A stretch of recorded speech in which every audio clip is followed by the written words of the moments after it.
Alhamdulillah. Baik, tak tolong tuan-tuan boleh tak kita ambil masa seminit dua, tolong mesej dekat kawan-kawan lain boleh? Mesej personal. Boleh tak? Mesej. Tak ramai pula hari ni. Baru 6, 7, 8 baru 9 orang ni. Boleh tolong kita PM kawan-kawan kita lain untuk hadir. Okey, boleh tuan-tuan? Kita PM rakan-rakan lain yang belum hadir lagi, kita join ke sini. Pagi ni saya punya slot untuk sesi Doha meeting ini dan kita akan sambung. Pagi ni saya akan ulas topik tentang buku topik pertama, Membina Personality Jurujual yang Hebat daripada buku Psychology of Selling, Brian Tracy. Baik, siapa yang dah dapatkan buku ni? Saya tanya tuan-tuan dan puan-puan semua, siapa yang dah dapatkan buku ni? Sementara tu minta tolong rakan-rakan tolong PM, kawan-kawan lain boleh?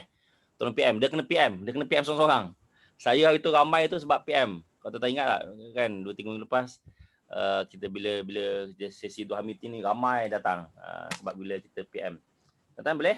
Tolong PM kawan-kawan kita lain untuk hadir sesi Doha meeting ni boleh? Saya cuba PM lah. Tuan boleh tolong PM tak? Kita sama-sama PM boleh ambil masa beberapa minit untuk PM. Boleh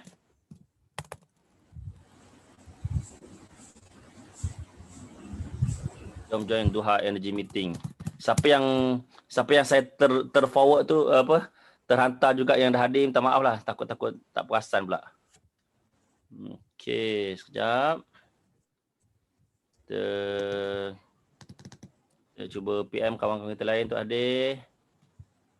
Okey, tolong PM kawan-kawan kita lain, kita tolong. Boleh tolong. Dah PM belum? Tengok rakan kita yang tak hadir lagi ni, tolong PM kan.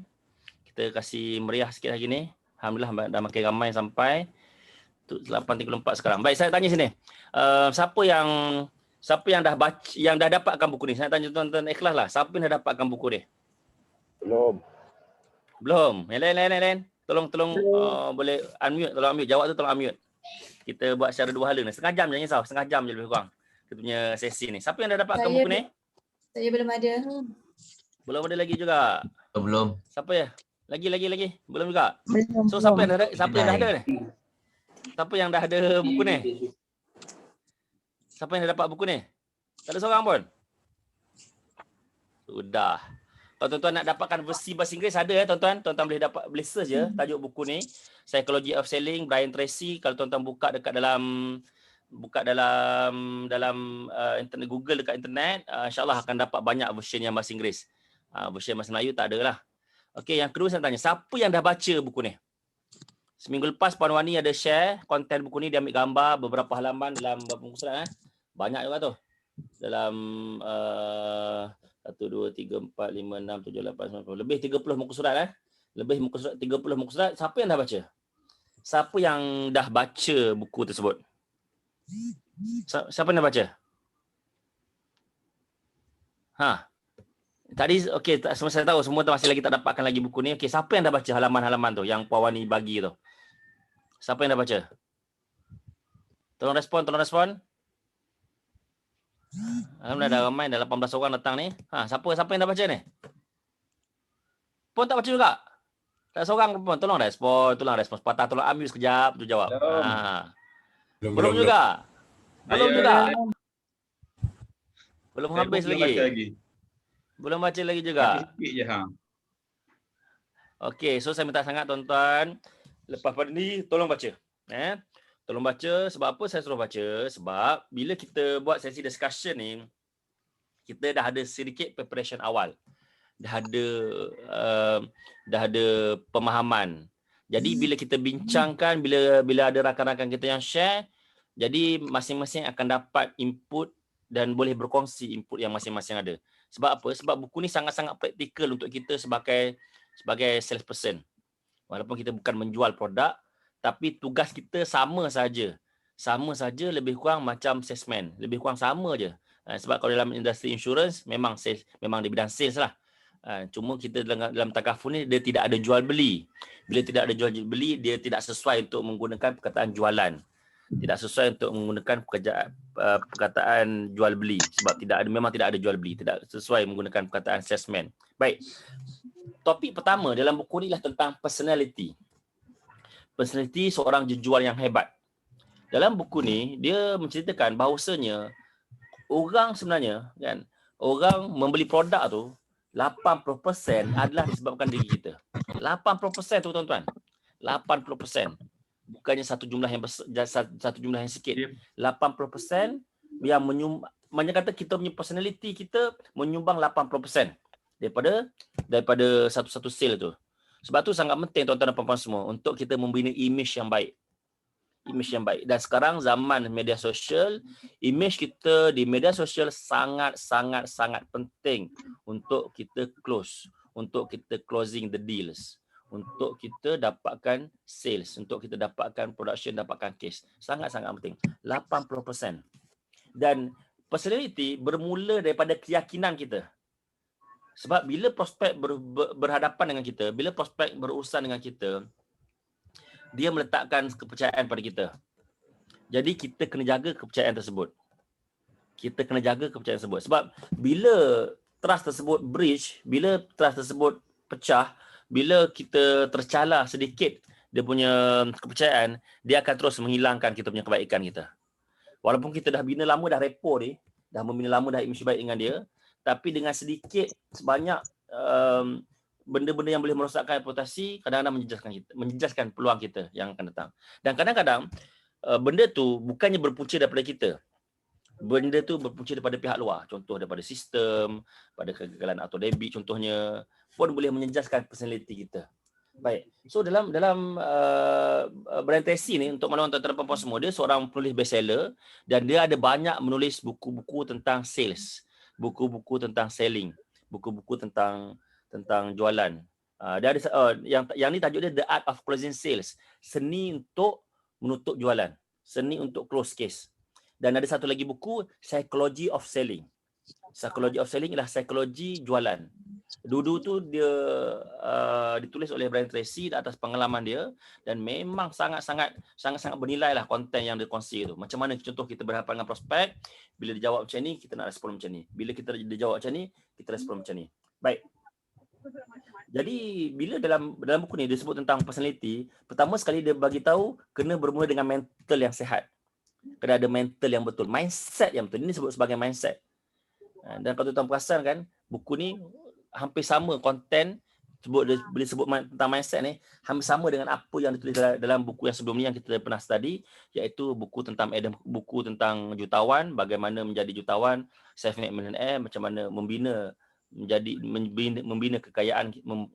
kekayaan di kita, iaitu dengan ada je mindset yang betul. Sebab apa? Bila kita ada mindset yang tepat, mindset yang betul, insya-Allah tindakan kita akan tepat. Sebab mindset ni ibarat akar tau tuan-tuan. Kalau tuan-tuan hadir saya punya program seminar bijak macam awang, saya selalu buat analogi sebatang pokok. Sebatang pokok dia ada akar dia, kan?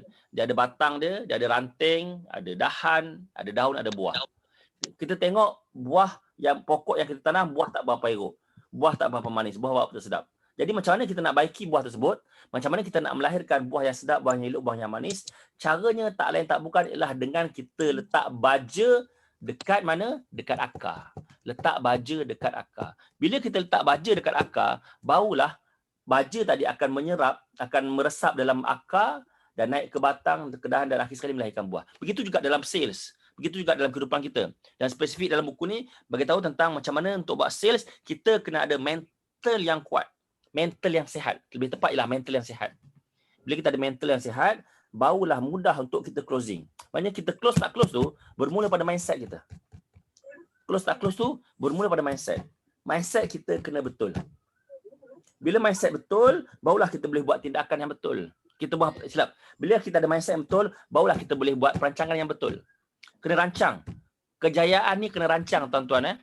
Kejayaan ni kena rancang. Nak close berapa tahun ni? Nak close 100,000, nak close 200,000, nak close 400,000, nak dapat MDRT, nak naik sebagai AUM, nak naik sebagai agency manager, benda tu kena rancang tuan-tuan. Dan kemudian lepas kita buat perancangan, kita detailkan perancangan tersebut, kita buat plan tindakan. So daripada setahun kita pecahkan kepada quarterly. Daripada quarterly kita pecahkan kepada monthly. Daripada monthly kita pecahkan kepada weekly. Dan daripada weekly kita pecahkan pula kepada daily. So, yang kita kena buat, kita kena fokus ialah tindakan kita secara harian. Apa kita nak buat hari ni? Apa kita nak buat esok? Apa kita nak buat lusa? Dan kemudian, daripada situlah kita boleh buat tindakan yang betul. Kita tahu, untuk close 1,000, kita kena close sebanyak ni. Kita kena close sebanyak-banyak ni case. So, untuk close sebanyak ni case, kita kena buat sebanyak ni aktiviti. So, apa kita nak buat hari ni? Dah tahu, hari ni kena ada new prospect at least 10 orang. Daripada 10 orang, kita kena open case 5 orang. Daripada 5 orang, barulah kita close satu case. Contoh, kalau nak target untuk MDRT. Untuk target MDRT, satu hari satu case contohnya. Baik, nampak tak? So, barulah kita boleh dapat result yang betul. Sebab apa? Sebab daripada ramai orang fokus tengok hanya result saja. Tapi dia tak perasan. Di sebalik result tu kena ada tindakan, kena ada plan tindakan dan kena ada mindset yang betul. Barulah boleh hasilkan result yang tepat, result yang betul. Baik.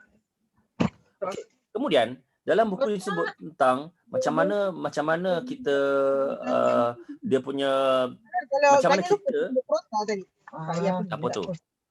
Anissa ni siapa ni? Anissa ni siapa Tolong mute. Baru mute. Tolong mute Okey. Baik. Cik Anissa ni first time saya tengok nama ni. Pernah datang sebelum ni? Saya tak perasan pula.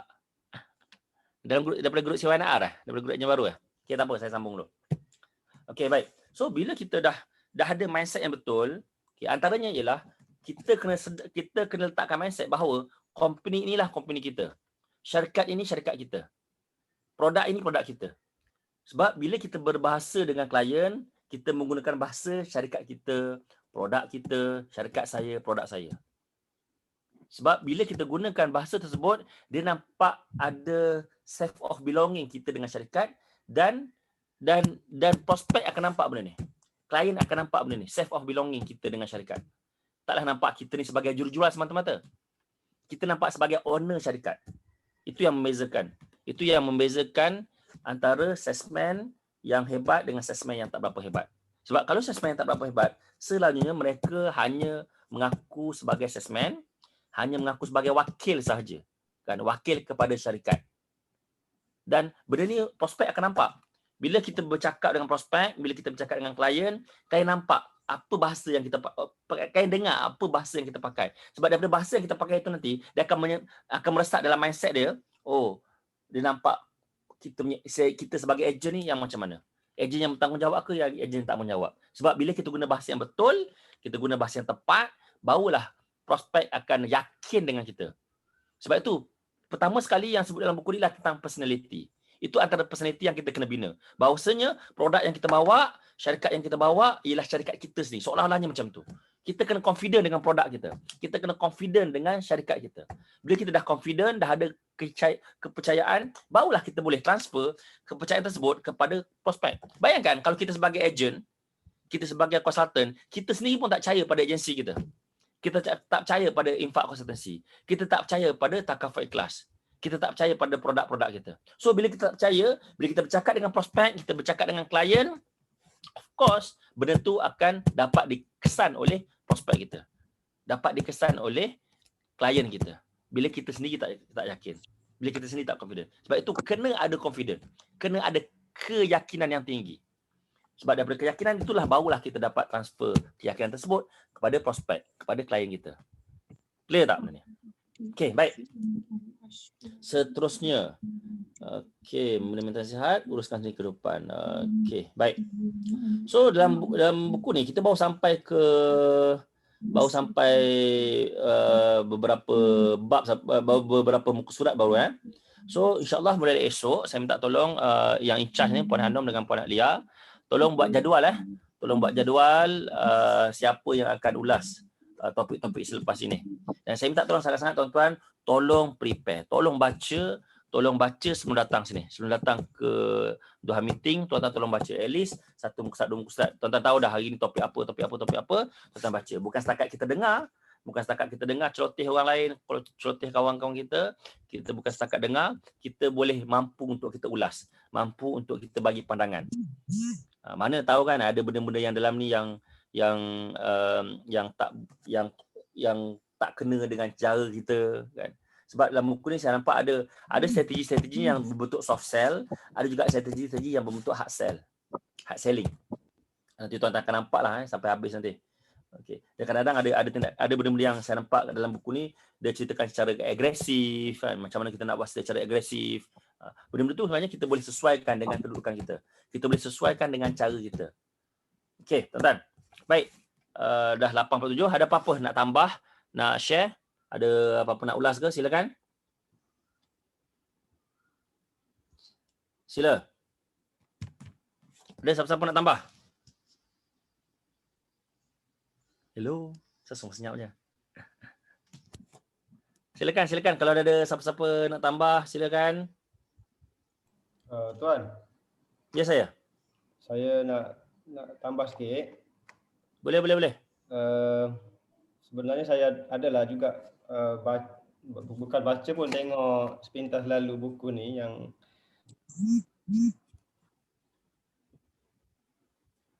Telegram kan. Ada satu benda yang saya rasa sangat dengar ke? Dengar. Okey. Ada satu isi yang saya rasa sangat menarik, walaupun sekarang ni kebanyakan dari kita bekerja dari rumah. Saya sendiri pun bekerja dari rumah. Ada satu isi yang saya rasa agak menarik sebab saya tak tahu ni tajuk yang hari ni ataupun tak. Cuma dia cakap dalam ni, kita kena sentiasa berpakaian menarik. Walaupun duduk di rumah lah. Itu yang saya faham lah. Jadi saya cuba untuk, walaupun bekerja dari rumah, kita siapkan diri dengan ni lah. Dengan apa, kalau lelaki kalau rambut tak apa ni, maksudnya kita seolah-olah kita Sebab dah sikat dia. No, saya siap pakai baju korporat lagi sebenarnya. Teruskan. Sebab tu kalau boleh tengok saya pakai baju macam ni hari ni, walaupun saya bekerja dari rumah kan, nak online kejap lagi dengan murid-murid, tapi itu idea yang sangat bagus jugalah saya rasa. Itu je pandangan saya hari ni. Baik. Bagus. Betul. Dalam buku ni yang bab pertama ni sebut tentang keyakinan diri. Memang sebut tentang personality. Nak tanya boleh? Boleh. Apa perasaan bila berpakaian menarik tu? Tanya siapa? Tanya betul lah, bila kita bersedia dari segi pakaian, dia rasa lain tu ada nilai sikit, ada perasaan yang lain lah sikit. Seolah-olah kita nak pergi bekerja di luar. Biasanya kalau dekat rumah ni, selalu kita pakai t-shirt ni kan. T-shirt ataupun kadang-kadang berkain plekat je. Jadi hari ni saya seolah-olah nak keluar untuk bekerja di luar lah. Dia ada satu aura yang lain lah. Kenapa saya tanya tu sebab saja je saya nak tahu kan, apabila kita berpakaian sebegitu, sebenarnya kita dah prepare. Kan maknanya kita buat persediaan. Aku nak pakai apa kan. So apabila ada persediaan, dia akan ada confident. Itu yang saya share sikit lah dulu masa mula-mula involve dalam bidang ni. Saya pernah ditegur pertama sekali berkenaan dengan pakaian. Bukan ditegur lah, tapi diberitahu, wah ni kalau you nak involve dalam bidang sale, you kena berpakaian cantik. Nak kata cantik tu, kemas dan sesuai untuk bekerja. Guru saya tu, cikgu saya tu beritahu macam tu kan. Jadi dia kata seorang senior tu, dia beritahu kalau kau tak pakai kod, kau jangan datang meeting. Gitu. Kan maknanya dia dah warning kita kan. Jadi benda tu dia tinggal dekat kita punya mind ni. Maksudnya ayat dia tu sangat keras lah pada masa tu. Tapi saya cakap ni dalam bahasa yang lembut sikit lah. So jadi benda tu membuatkan macam saya ingat sampai bila-bila. Bila nak jumpa orang je saya kena pakai kemas. Saya rasa macam lebih confident kat situ. Dan orang tengok kita pun lebih yakin lah. Dia akan lebih attract untuk berbisnes dengan kita. Berbanding kalau kita datang pakai t-shirt ataupun pakai biasa-biasa je. Gitulah. So itu salah satu point lah. Saya just tambah ni je. Thank you. Good. Thank you. Baik. Ada tak tambah lagi? Dan satu lagi cara untuk kita tambahkan kita punya keyakinan adalah dengan kita tambah ilmu. Lagi banyak ilmu yang kita ada, lagi tinggi confidence level kita bila berhadapan dengan prospek, bila berhadapan dengan klien. Sebab apa? Sebab kadang-kadang kita contohlah kita jumpa dengan contoh VIP, kita jumpa dengan orang-orang yang ada nama contohnya. Kadang-kadang kita rasa inferior complex. Sebab apa? Sebab kita anggap dia lebih tahu pada kita. Walhal sebenarnya bidang takaful ni bidang kita. Kita yang hari-hari bercakap tentang takaful, study tentang takaful. Dan sebenarnya bila kita berjumpa dengan prospek, sebenarnya kita dah ada banyak knowledge tentang takaful yang prospek kita tak ada. Itu yang membezakan kita dengan prospek. Dan walaupun tuan-tuan jumpa dengan orang-orang yang contohlah tuan-tuan jumpa orang yang bangsawan ke orang daripada kayangan, golongan T20, kadang-kadang mungkin dia ada kepakaran dalam bidang lain, dalam bidang bisnes, dalam bidang korporat dan sebagainya. Tapi dalam bidang takaful, kita yang lebih baik sebenarnya. Kita yang ada knowledge yang lebih. Sebab jadi dia akan menambahkan confidence level kita bila berhadapan dengan prospek yang macam tu. Okey, baik. Ada siapa-siapa lagi nak tambah? Itu antara benda besar, tuan-tuan, yang kita bincangkan beberapa hari ini. Sebelum kita sambung ke topik lain esok. Puan Anu dah buat ke jadual untuk esok-esok dan seterusnya? InsyaAllah hari ini. Okey. Okey, baik. Ada lagi siapa-siapa nak tambah, nak share, silakan. Saya tambah sikit boleh? Boleh. Okey. Pasal yang Puan Wani dengan Cikgu Ahmad cerita tu, kalau siapa yang pernah pergi kursus dengan Mak Jerung Mak Jerung nama dia. Dia memang bila dia masuk cerita tu dia akan tegaskan dari segi penampilan lah. Yang Tuan Afian kata tadi, ilmu tu kat dalam, benda yang kat dalam otak kita, benda yang kita kena present Tuan Afian Tapi yang penampilan ni yang pertama lah. Dia kata pertama, dia memang suruh tekankan kita pakai odorono ke apa yang apa nama ni, ubat ketiak penampilan yang baik yang macam Wawan ni pun cerita ubat ketiak jangan berbau lah, maksudnya jangan berbau sebab itu kita punya penampilan pertama kita sebab tu saya di awal-awal saya jadi AJ dulu saya dulu saya mokok asalnya. Tapi saya boleh tengok reaksi orang yang saya jumpa tu, dia macam rimah tau dengan kita sebab badan kita berbau Jadi kita sayang karier kita daripada sifat seorang perokok ni. Kalau kita ingat orang perokok ni, kalau zaman dia bercerita, dia boleh cerita. Kalau katalah awet dia kata, bila nak berhenti rokok? Kita bertunang nanti saya berhenti rokok. Dah bertunang. Kalau tunang tanya, bila nak berhenti rokok? Dah kahwin nanti kita berhenti. Dah kahwin, bila nak berhenti? Nanti dapat anak saya berhenti. Dah sekali tak berhenti.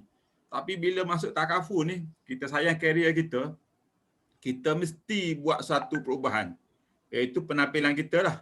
Salah satunya tak mokok lah. Tak mokok. Dengan tak mokok tu, kita tak pakai perfume pun dia dah mengurangkan kita punya bau badan. Kalau kita pakai perfume, lagi cantik lah. Dan makan tu, makan benda yang elok-elok lah. Waktu kerja tu macam petai-petai ni, kita keluarkan daripada list lah. Tak makan benda-benda yang gini sebab kita sayang karier kita. Sama yang macam Tuan Afian kata tadi. Ilmu tu memang penting lah. Cuma ilmu ni bila orang tanya, bila kita present baru dia nampak. Tapi penampilan ni, kita wujud tu dia dah datang sekali lah dengan keyakinan. Dan sebab tu juga isteri saya dulu nurse. Dan saya pun cerita kat dia. Takut tak tengok mayat? Dia kata kalau dalam keadaan biasa urus mayat, tengok darah ni dia tu memang takutlah, memang rasa lain. Tapi bila pakai uniform, dia dah tak ada rasa dah. Takut, dia tak ada rasa segar, tak ada rasa kotor, tak ada apa dah. Sama dengan kita kok. Kalau kita pakai baju t-shirt, contoh baju pagoda, pakai selipar Jepun contoh kita nak sembang, nak buka cerita pasal takaful ni, dia punya tahap confident kita tu memang rendah lah. Compare kita pakai yang selesa yang kemah lah. Kita jadi berani. Dia macam dengan nurse ke, dengan polis ke, macam tu lah. Okay, so maksudnya kita kena bersedia macam Gamat kata dia. Kena sentiasa bersedia. Itu saja. Okay, thank you. Ada siapa-siapa lagi nak tambah, silakan.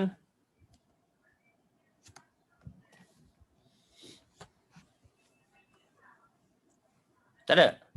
Okey, ada siapa lagi? Sila. Kalau ada siapa-siapa lagi nak tambah, sila. Kalau tak ada, okey. Ada siapa-siapa lagi nak share ke? Ada siapa-siapa nak share closing activity dia? 2-3 hari ni. Saya tengok tu ada 3 orang yang dah close. Tuan Saifuddin close 1 kes. Tuan Ilyas close 3 kes. Tuan Mohsin close 1 kes. Wah, alhamdulillah ada ke kat sini? Tuan Zakwan ada, dia tak update lagi sini dalam submission ni. So saya minta tolong tuan-tuan dan puan-puan semua mulai hari ni, mulai satu lepas dah pun, siapa yang ada submission minta tolong share dalam grup. Lepas tu kita kasih bakar sikit. Biar nampak sikit berapa orang yang ada submission ni Okey, baik. Ada siapa nak share? Nak share aktiviti ke kalau tak close ke? Atau ada apa-apa nak share apa pasal tai ubat ketiak tu. Dekat chatting tu. ubat ketiak. Okey, baik. Okey, ada siapa lagi? Ada siapa nak share? Nak share experience ke? Nak share apa-apa ke? Silakan. Nak share closing ke, ada ke? Sila. Mana saya tengok nama-nama. Oh, tak ada yang close Tak ada ke yang close 2-3 hari ni? Puan Siti Khadijah kena share ke the close tu? Puan Siti silakan. Puan Siti ada close 3 kes tu, 3,156. Silakan Puan Siti untuk share. Assalamualaikum. Waalaikumsalam.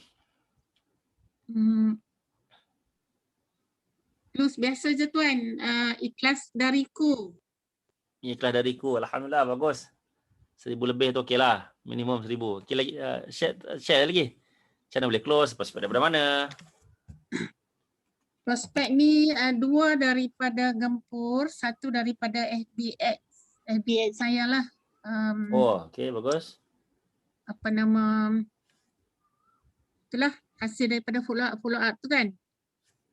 Jadi sebab kalau ikut tu sebenarnya ramai yang bagi result kata nak sign, tapi sebab keuangan lah kan, anak-anak nak masuk sekolah semua kan, dah jadi macam tahun baru pula, walaupun sekarang dah bulan 2 tapi dia nak macam tahun baru, anak-anak nak masuk sekolah apa semua kan. So, saya follow up lagi lah, insyaAllah ada lagi 1-2 kes kot sehari 2 ni. Itu je tuan. Okay. Good. Tahniah. Kita bagi support pada Puan Siti boleh? 1, 2, 3. We love you, support you, we trust you, support you. Thank you. Love you all. Baik.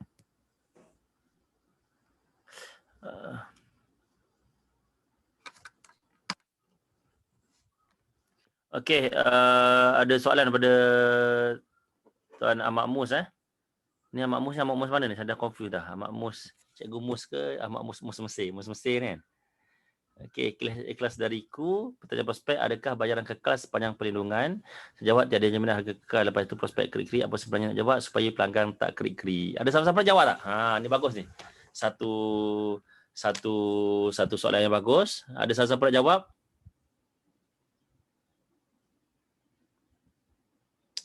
Ada siapa nak bantu Tuan Mus ni? Dia tanya dekat bahagian chatting ni. Bagus juga ni ada soalan macam ni kan. Ni sebagai handling objection kita lah. Ada siapa nak respon? Saya jawab macam mana saya jawab dekat klien lah nah. Saya cuba lah. Okey, soalan ni saya memang selalu dapat lah. Kalau macam value term tu kita mudah nak jawab. Maksud saya kalau dia tanya kenapa 20 tahun, kita lebih mudah nak jawab lah pada saya kan. Tapi kalau kata ikhlas dariku dan ikhlas bersama ni dia agak susah. Jadi saya pernah tanya soalan ni personal pada Puan Wani. Jadi apa yang Puan Wani jawab dekat saya itulah saya guna pakai sampai sekarang lah. Okay, apa yang Puan Wani share tu kita tak boleh nak kata confirm ataupun saya pasti confident kata tak ada kenaikan. Sebab 30 tahun akan datang ni, sepanjang tempoh dalam 30 tahun ni kita tak tahu apa yang terjadi kan. Kemungkinan kalau nak berlaku kenaikan pun ditengok pada situasi lah, macam yang saya tanya Puan Wani hari itu, contoh kalau kata berlaku klaim yang secara besar-besaran, contoh macam COVID kan, kematian disebabkan pandemik COVID tu maksudnya klaim tu terlampau banyak sampai orang kata banyaklah, tak macam sekarang ni rasa saya tak sampailah ribu-ribu kan, sikit-sikit je yang klaim. Tapi sekiranya berlaku macam tu, kemungkinan besar kenaikan tu akan berlaku. Dan lagi satu, selalu saya suka jawab macam ni lah. Saya kata, saya tak boleh bagi satu jaminan kalau dalam kontrak polisi pun tak ada satu jaminan yang dibagi kata benda ni tak ada kenaikan. Sebab kita tak tahu apa yang akan berlaku ke depan. Jadi saya kata sekurang-kurangnya kita buat persediaan lah. Kalau kata sekiranya berlaku kenaikan pun, saya kata dia memang agak berbaloi lah. Sebab 30 tahun, polisi tu tempoh 30 tahun. Macam kalau kata kita tengok kita punya inflasi kan, kadang-kadang kita tak sangka. Kita tengok inflasi ni, bila orang sebut inflasi ni kadang-kadang setengah orang tak tahu. Macam contoh kenaikan teh tarik lah apa semua kan. Jadi bila saya cerita dekat prospek saya macam tu, alhamdulillah dia tahu betul juga Puan kan. Sebab kita tak tahu apa yang akan berlaku. Jangan kata kita tak tahu 5 tahun yang akan datang, tapi besok pun kita tak tahu nak jadi macam mana kan. Jadi saya guna kaedah tu lah. Setakat ni alhamdulillah berjayalah dengan jawapan tu. Yang tu cara saya jawab lah. Itu je. Good. Thank you. Ada siapa-siapa lagi nak bagi jawapan ke?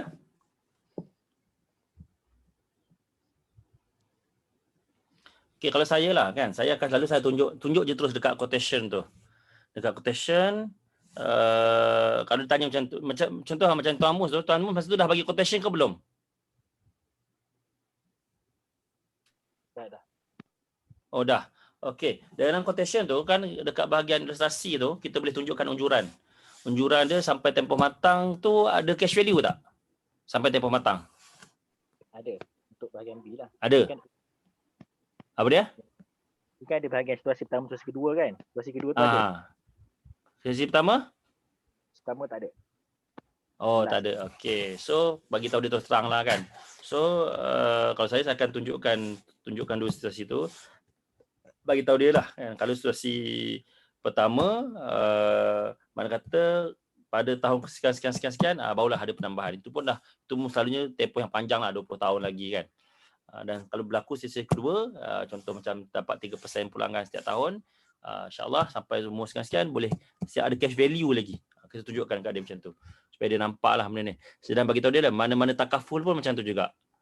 Benda ni memang standard mana-mana polisi takaful. Sebab, dan bagi tahu dia, kalau polisi yang tidak melibatkan mereka kad, selalunya bayarnya lebih stabil. Dan tuan-tuan, kalau tuan nakkan bayaran, ada satu lagi produk tapi kita jangan pakai lah produk tu. Iaitu produk ikhlas saving takaful. Ikhlas saving takaful ni, kalau dulu masa mula saya jadi ejen memang ini antara produk killer lah. Sebabnya cash value dia agak tinggi, tapi sebenarnya dia punya coverage dia tak berapa nak tinggi sangat. Ikhlas saving takaful tu. Yang tu memang daripada sekarang sampai ke tempoh matang, caruman tu dijamin sama. Dia panggil setara. Dalam PDS ada tuliskan benda tu. Tapi dia punya coverage dia tak berapa cantik sangat lah. Kurang sikit lah. Memang tak tinggi sangat coverage dia. Saya pun dah jarang lah gunakan produk. Lama sangat dah tak gunakan produk tersebut. Okay, baik. Bagus. Good sharing. Tuan Alfian, Saving Prime. Oh, Saving Prime sekarang nama dia. Saya pun lupa dah nama dia. Lama. Ya? IST tak ada. IST dah tak ada. Ya, dulu IST kan. Sekarang nama dia Ikhlas Saving Prime. Sekarang nama dia. Okey. Sila ada siapa-siapa lagi nak tambah, silakan.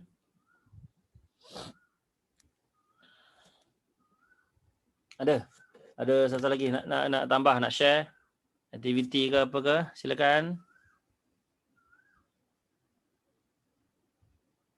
Soalan. Sila, ada soalan.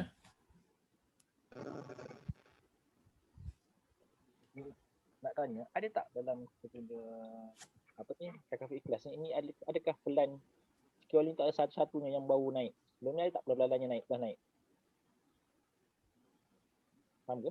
Untuk ikhlas saving tu tak pernah naik pun daripada dulu sampai sekarang. Hanya Kalau ada pun yang merdeka kad, tapi dah tak wujud lah merdeka kad tu. Maksudnya taraf ikhlas ni yang masih wujud pelan tu dan pernah ada kenaikan adalah ikhlas Sterling. Betul ke? Yes. Ini yang lain-lain tak pernah naik kan? Value term tak pernah. Tak pernah. Okay. Ikhlas education tak pernah naik. Dan memang ikhlas education, ikhlas saving prime memang dalam polisi pun memang dia panggil bayaran setara dia panggil.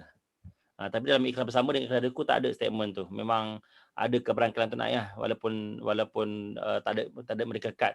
Tapi kalau kita letak betul-betul cash value dia, letak top up dan sebagainya, kalau kita tengok dekat unjuran tu agak sukar lah nak berlaku kenaikan tu. Sebab sekarang ni memang saya difahamkan memang Bank Negara punya direction macam tu. Dia tak boleh bagi jaminan untuk harga tu kekal. Dia boleh hanya dalam unjuran investasi tu kita boleh tunjukkan bahawasanya kalau ikut unjuran ni dia takkan naik harga.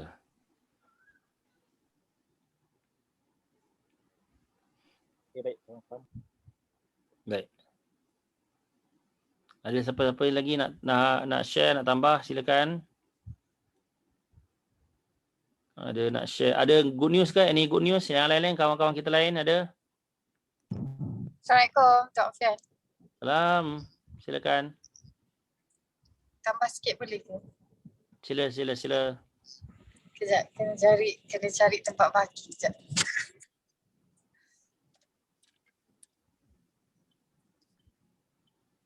Okay, saya share sikit berkenaan dengan apabila kita nak menjawab customer, bila kita nak menjawab prospek ni dia ada teknik menjawab dengan orang rasa. Apabila kita sendiri pun letak diri kita dekat prospek tu, kita ingin satu jawapan yang orang kata dapat release, macam melegakan kita lah jawapan-jawapan tu. So apabila ada ejen yang bertanya macam mana nak jawab dengan baik dengan ni, dia sebenarnya jawapan tu dia tak boleh kaku.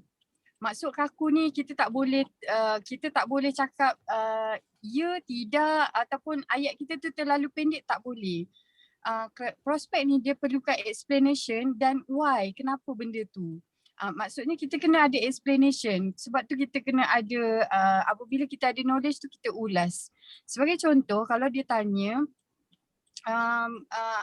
tentang harga tu kan, ada kenaikan harga atau tak, kita bagi tahu yang betul lah, memang data tulis dekat situ dia tidak garanti, yang pertama. Lepas tu kita boleh bagi tahu sepanjang saya dalam industri, sepanjang pengalaman dalam industri, walaupun kita tak ada pengalaman yang banyak dalam takaful, tetapi realitinya dalam industri jarang produk yang tak ada, orang kata yang tiada medical card ni dia naik harga. Sangat jarang, dan sepanjang berbelas tahun, even Tok Alfian berbelas tahun pun tak ada kan. Hanya medical card sahaja yang naik harga. So kita explain kat dia. Itu pun kenapa dia naik harga, because of dia punya orang kata claim, because of inflation dan sebagainya. Tetapi kalau kita kira dari segi unjuran, mortality dan sebagainya, apabila keluar saja quotation, itu dah diambil kira untuk pengiraan biasa. Maknanya kita explain dekat dia benda-benda macam tu supaya dia faham fakta tu dan dia ada jawapan ekstra.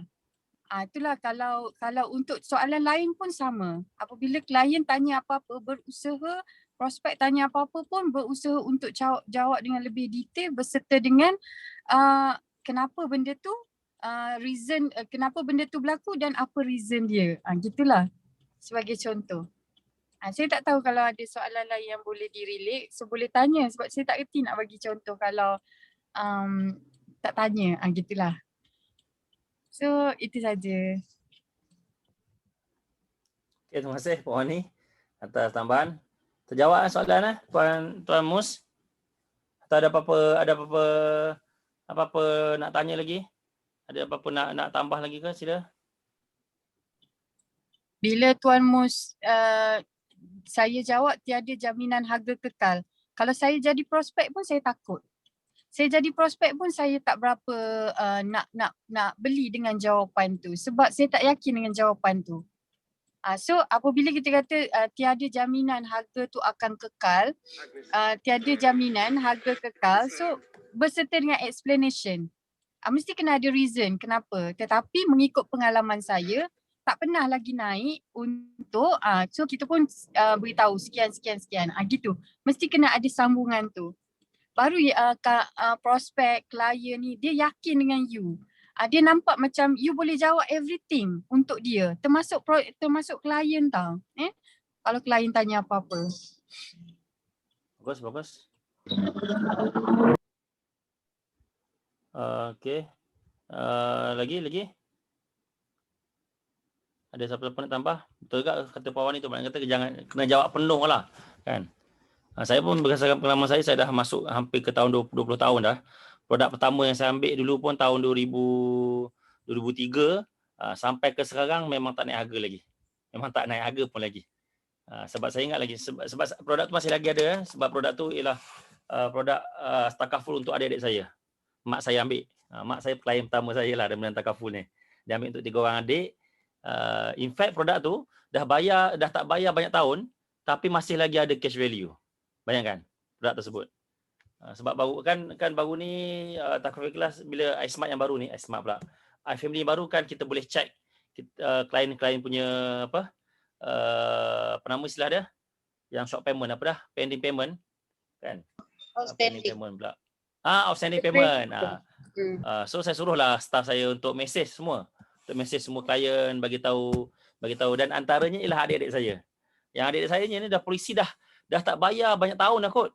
Kan? Sebab mak saya pencen tahun berapa pencen masa umur 55. So daripada situ sampai sekarang dah 5 tahun, 6 tahun polisi masih lagi banyak tahun kat 10 tahun dah kot. Mak saya lahir tahun 57 sekejap mak saya lahir 57. So berapa tahun tu? 57 campur 55. 2012 lagi, daripada 2012. Lepas pencen tu dah tak bayar dah. Daripada tahun 2012 sekarang dah 2021. Berapa tahun tu? Dah dekat 11 tahun dah. 11 tahun dah tu. Kan betul tak? Cuba kira. 2021 tolak 2012. 9 tahun. 9 tahun. 9 tahun tak bayar masih lagi ada cash value. Bayangkan. Mana kata polisi daripada tahun 2003 tolak 2012. Bayar selama 9 tahun. Kemudian dah 9 tahun tak bayar pun masih lagi ada cash value. Masih lagi tak lapse polisi tu, bayangkan. Mana kata betapa tingginya cash value yang tu. Tu contohnya lah. Okey, baik.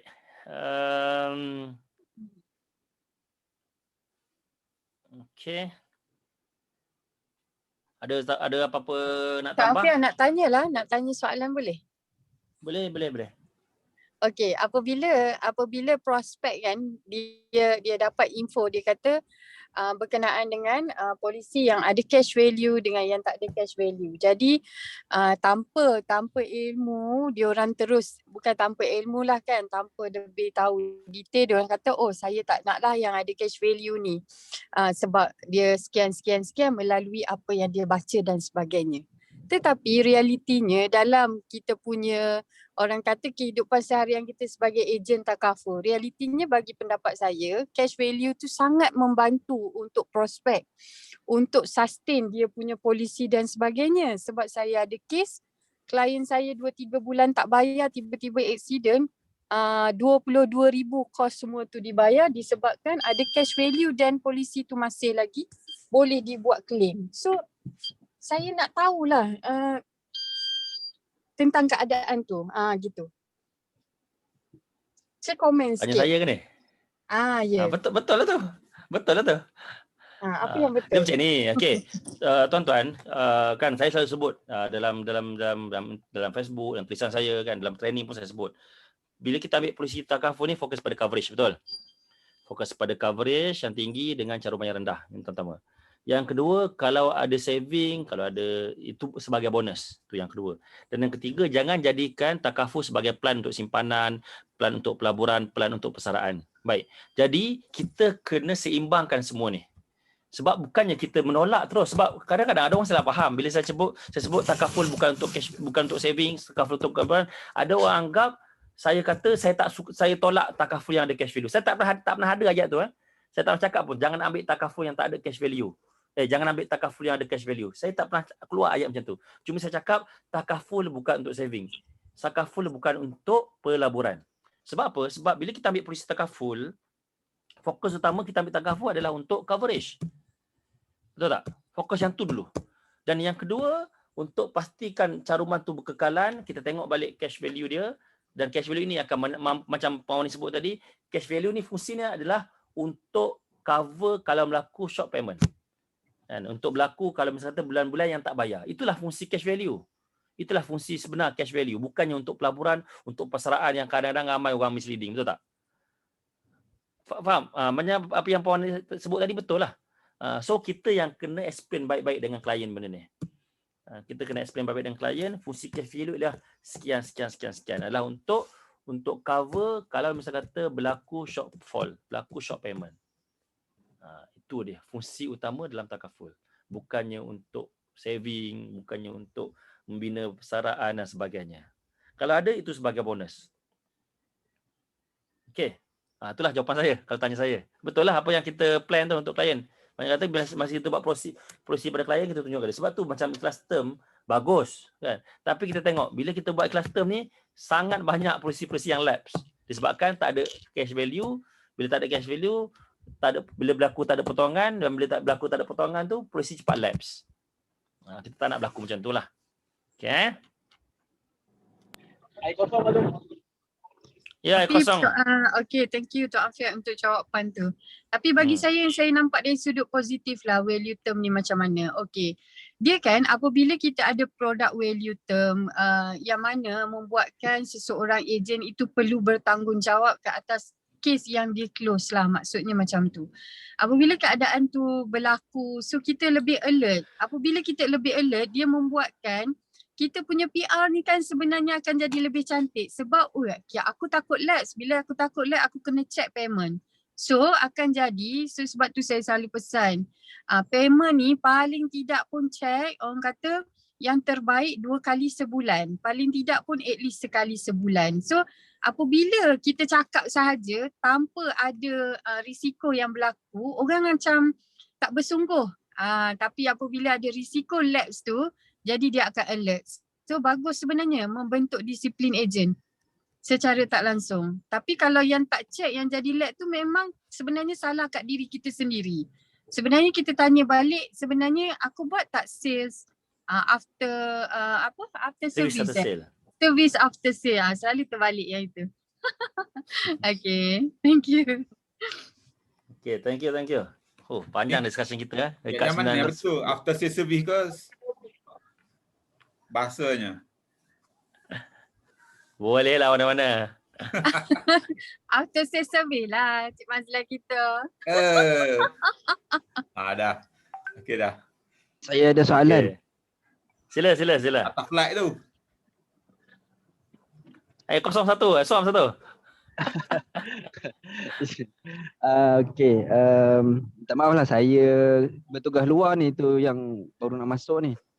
Oh yo. Okey, soalan saya, semalam saya baru first time ada appointment sesi Zoom lah. Okey, dan prospek saya ni dia klien takaful ikhlas juga. Dan pada masa sama dia pernah buat claim waktu dia mengidap SLE dan polisi dia dah waive lah. Alright, so dalam perbincangan semalam fokus lebih kepada isteri dia. Dia nak ambil untuk isteri dia sebab dia sendiri pernah lalui merasai duit claim tu. Wah, dia pula sebaliknya macam dia tak nak lah ambil. So dia nak ambil pada masa nak educate isteri dia supaya ambil takaful. Cumanya lepas perbincangan tu, lepas saya dah cerita sikit perbandingan ada 2-3 jenis produk yang kita ada. So dia kata boleh tak dengan keadaan saya dah sihat dah. Saya pernah buat claim, boleh tak kalau saya nak ambil untuk term. Jadi saya tak pasti benda tu sebab saya pun dah lupa. Saya nak tahu daripada jawapan Tuan Afian. Boleh tak kalau dia mohon untuk ambil yang value term? Since dia pernah claim untuk SLE sebelum ni untuk polisi yang lain. Ada siapa nak bantu jawapan? Kan Tuan Mazlan? Nampak macam nak jawab tu.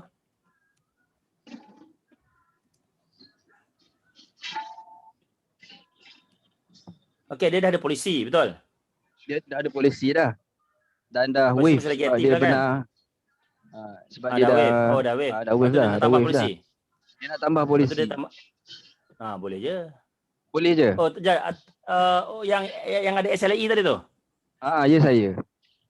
Okey, kalau yang dia sendiri kalau tambah, of course lah, dia akan underwrite balik. Okey. Kalau ikut pengalaman saya, peluang 50-50 lah. Sebab SLE tu dah penyakit kritikal kan. 50-50. Tapi boleh cuba dululah. Boleh cubalah. Dah berapa tahun dah? Doktor dah sahkan, ada pengesahan doktor, dia dah sihat tak? Saya tak tanya yang tu sebab semalam di akhir conversation tu baru dia bagi tahu. Lepas tu dia pun ada urusan lain. Hari inilah saya nak update balik untuk buat quotation apa semua. Cuma yang saya ingat dia kata memang dia kata dia dah sihat dah. Cuma pengesahan doktor tu saya tak pasti, saya kena follow balik dengan dia. Contohlah better ada surat tu lagi baik lah.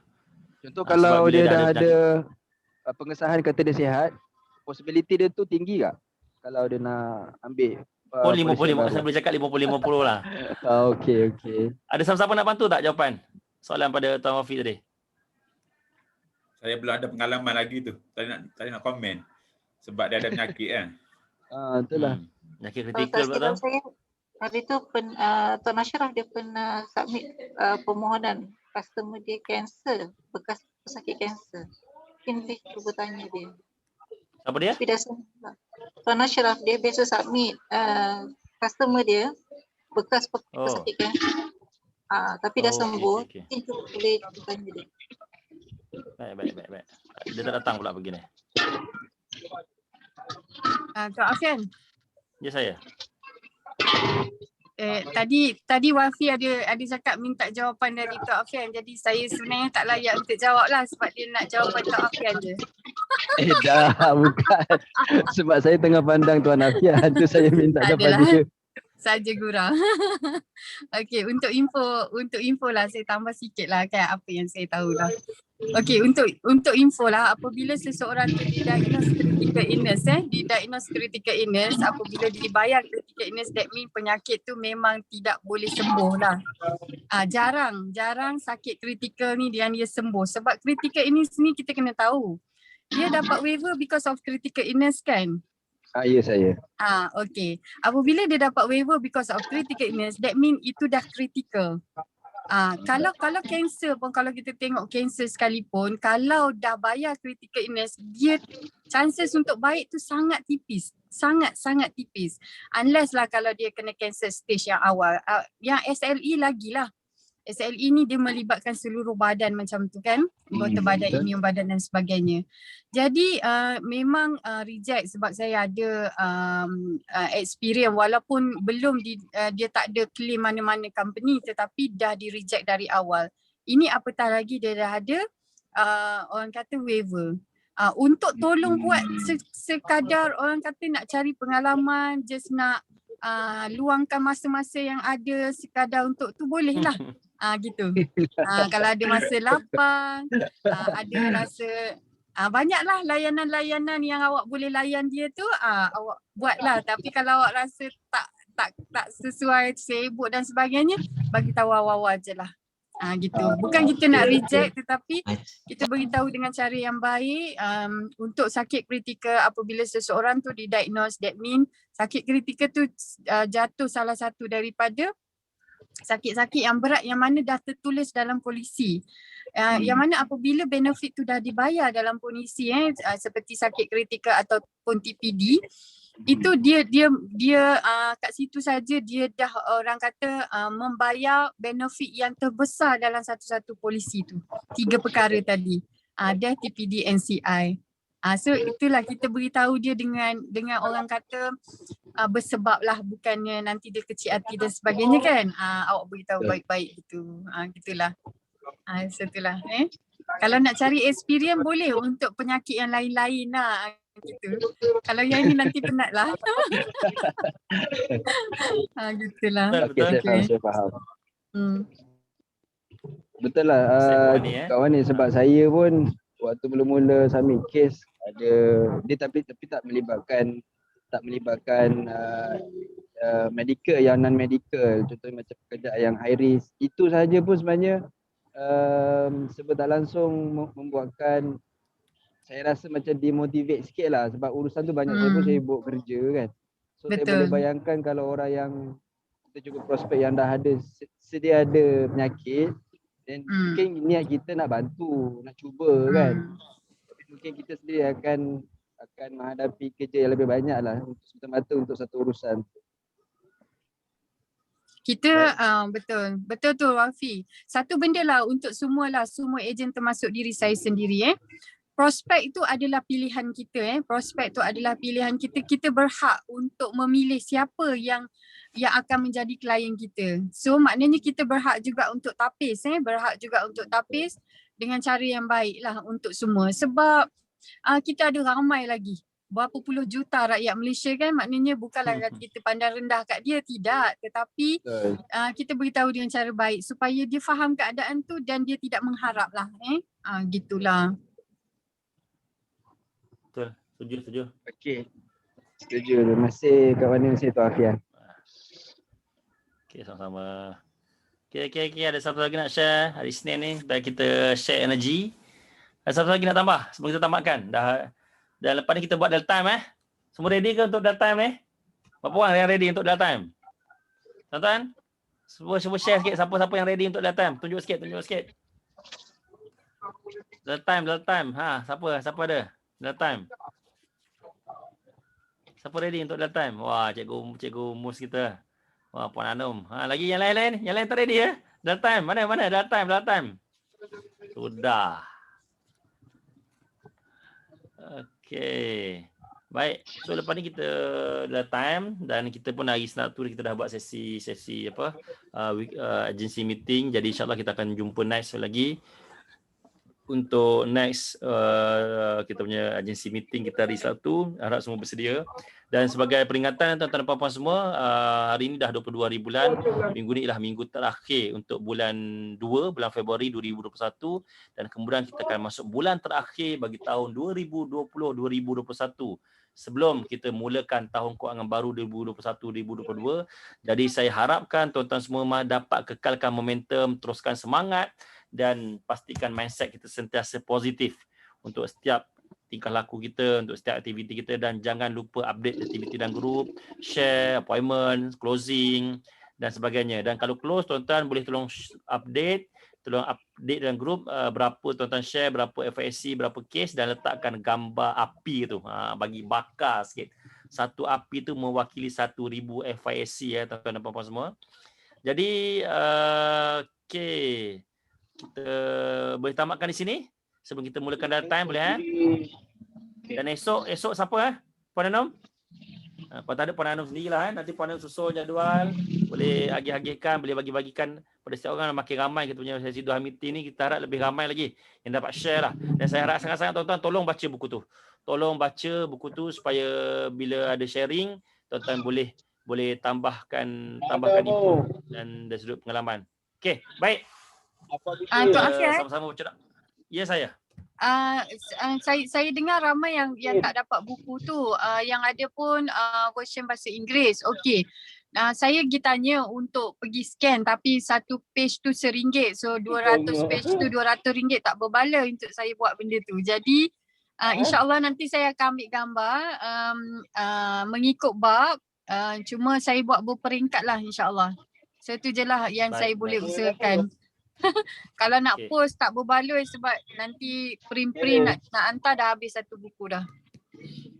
Itu je lah. Kita support Wani. Thank you. Okay, 1, 2, 3. We love you. We love you. We support you. Trust you. Support. We support you. Okay, baik. Alhamdulillah. Terima kasih semua. Okay, baik. I love you Jom all. kita sama-sama bacakan doa. Bismillahirrahmanirrahim. Alhamdulillahirabbil alamin, hamdan hamidin, hamdan syakirin, hamdan yuafi ni'amahu wa kafi mazidah, la yanbaghi li jalali wajhikal karim azim sultanik Raditu billahi rabba, bil islami dina, wa bi Muhammadin nabiyya wa rasula. Ya Allah, ya Tuhan kami, ampunilah dosa kami, ampunilah dosa ibu bapa kami, ampunilah dosa nenek moyang kami, ampunilah dosa pasangan kami, ampunilah dosa anak cucu kami. Ya Allah, ya Rahmanir Rahim, ampunilah dosa kami yang lepas maupun yang akan datang. Dosa yang besar maupun yang kecil, dosa yang diketahui maupun yang tidak diketahui, dosa yang terlihat maupun yang tersembunyi. Ya Allah, ya Rahmanir Rahim, murahkanlah rezeki kami, ya Allah, murahkanlah rezeki kami, ya Allah. Murahkanlah rezeki kami, ya Allah. Berkatilah rezeki yang kau berikan kepada kami. Berkatilah rezeki yang kau berikan kepada kami. Berkatilah rezeki yang kau berikan kepada kami. Ya Allah, ya Rahman, ya Rahim, permudahkanlah urusan kami, permudahkanlah kerja kami, permudahkanlah bisnes kami, permudahkanlah kami untuk berhadapan dengan prospek-prospek kami, ya Allah. Lembutkanlah hati prospek-prospek kami, ya Allah. Mudahkanlah kami untuk dapat 3 juta FISC, ya Allah. Mudahkanlah infak konsultasi untuk dapat 3 juta FISC, ya Allah. Ya Allah, ya Rahman, ya Rahim, permudahkanlah urusan ejen-ejen infak konsultasi, ya Allah. Permudahkanlah urusan ejen-ejen infak konsultasi, ya Allah. Ya Allah, ya Rahman, ya Rahim, berikan semangat